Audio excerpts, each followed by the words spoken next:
پیارے بچوں، آج میں آپ کو نئی کہانی سناؤں گی جس کا نام ہے جنگل میں منگل۔ زارا اور ساجد دونوں بہن بھائی گرمیوں کی چھٹیاں گزارنے اپنی نانی کے گھر گئے۔ ان کی نانی کے گاؤں کے قریب ایک جنگل تھا۔ دونوں جب رات کو سو رہے تھے تو انہوں نے محسوس کیا کہ باہر کچھ آوازیں آ رہی ہیں۔ دونوں باہر گئے تو انہوں نے دیکھا کہ ایک درخت پر الو بیٹھا تھا۔ بارہ سنگا اور لومڑی باتیں کر رہے تھے اور مختلف جانور ایک دوسرے کے ساتھ کھیل رہے تھے۔ سارے جانور ان کو دیکھنے لگے۔ لومڑی نے دونوں کو دیکھ کر پوچھا، کون ہو تم؟ ہم نے یہاں تم لوگوں کو پہلے کبھی نہیں دیکھا۔ زارا نے کہا، ہم یہاں اپنی نانی کے پاس گرمیوں کی چھٹیاں گزارنے آئے ہیں۔ الو نے کہا، اچھا، وہ بوڑھی خاتون تمہاری نانی ہے؟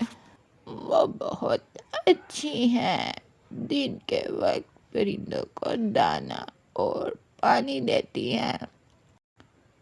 جی، انہیں جانور سے بہت پیار ہے، خاص طور پر پرندوں سے۔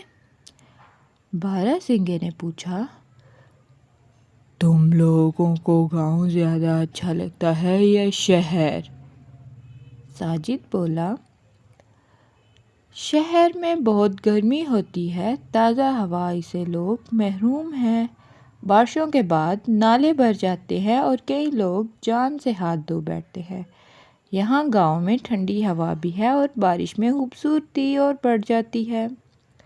بارہ سنگا بولا، تو جب شہر میں اتنے مسائل ہیں تو تم لوگ شہر کیوں نہیں چھوڑ دیتے؟